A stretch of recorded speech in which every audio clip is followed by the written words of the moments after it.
Hey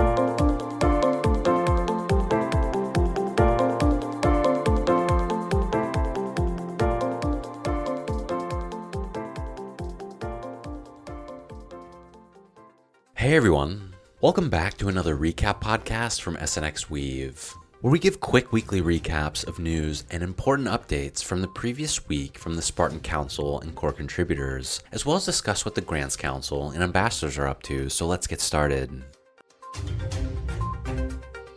First off, some election-related news. With just 10 days left in this epic, voting for all of the councils has kicked off. Be sure to tune in this Thursday at 8 p.m. UTC in the governance stage for SNXweave's live Spartan Council panel, where we discuss hard-hitting topics with this epic's candidates. And of course, with the end of the epic starting to wrap up, so is V2X.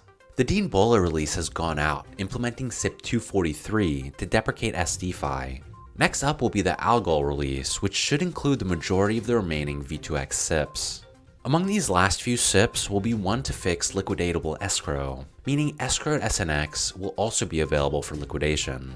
So if your user has crossed the liquidation threshold and doesn't have enough transferable SNX to cover the liquidation, escrowed SNX will also be liquidated. Once it is liquidated and redistributed via the liquidation mechanism, the 12-month lockup period will start over. Kane said while this is something that will be handled natively in V3, we don't really have the luxury of waiting for that on this issue. And speaking of V3, the V3 GM election module appears to be functioning well. Voting is happening fully on-chain rather than with Snapshot. Because of this, each vote requires a transaction on Optimism. Ally actually presented the V3 GM SIP again last week because it only got 7 votes the first time it was voted on, and requires all 8 votes since it's a meta-governance SIP. During this second presentation, Daniel brought up the possibility of optimizing all 4 votes into a single transaction to reduce the cost to users. Ally said this is definitely something that could be implemented for the next epic, because it would require delaying the election if it were to be implemented for this epic. The requirement to vote in order to claim is also being waived this epic, but may return in the future. This change was made to the SIP and it was voted on and approved with all 8 votes this time, so don't forget to cast your ballots for each of the councils before the last day of the month. During their meeting last week, the Spartan Council also discussed inflation.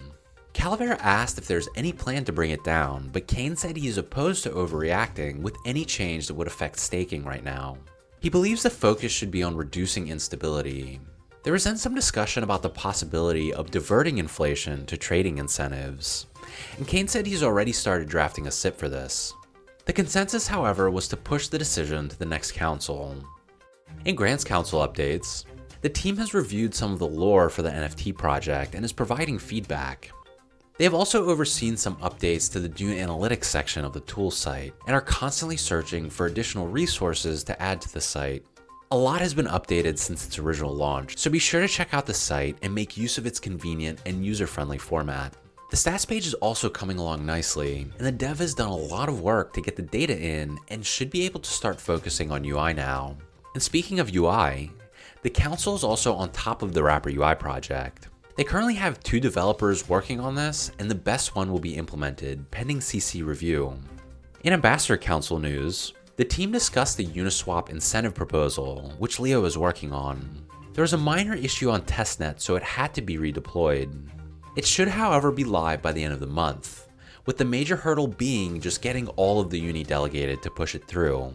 They are also seeking delegations from Euler Finance, which is a permissionless lending protocol, and plan to have them on for a Spartan Space next week.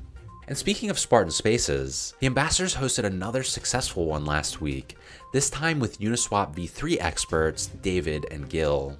David is a developer who has worked on several projects associated with Uniswap around incentivization, and thinks Uniswap v3 is a really amazing piece of software. Gil is a professor at Cornell University with a background in applied physics and has been intrigued by Uniswap v3 since its launch last year. Together, David and Gil collaborated on a modification to the original Uniswap v3 contract and have really in-depth knowledge of what it can do. They discussed some notable improvements from v2 to v3, such as easier automated swapping, higher capital efficiency, and user-specified liquidity ranges. Millie asked the guests how they came up with the new Uni v3 incentive contract, which was Lito's proposal.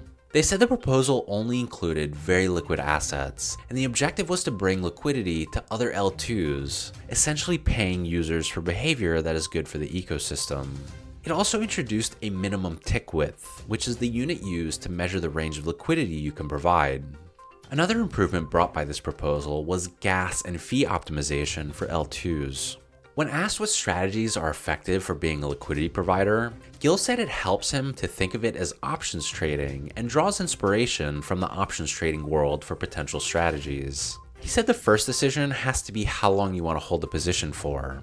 For instance, if you set your range to 7%, you will likely have to rebalance daily, whereas if you set it to 40%, you might be able to wait a month between rebalancing. Millie also asked the guests what the best way to remain delta neutral is when it comes to your Uniswap LP position. They said it all can be done on chain and is especially easy now with lending protocols like Aave, Compound, etc. Most of the time, however, providing liquidity is inherently a delta positive strategy because in order to achieve long-term profitability, the token you're providing liquidity for needs to appreciate faster than ETH. Lastly, the ambassadors asked, how do you respond to criticism from large market makers on centralized exchanges that AMMs are not the most efficient pricing tools? David and Gil responded simply, democratize liquidity providing. Essentially anyone can provide liquidity. They added that uni volume already sometimes exceeds centralized exchange volume, since new markets can be added permissionlessly. It was overall a very interesting and informative call, so be sure to check out the recording if you missed it.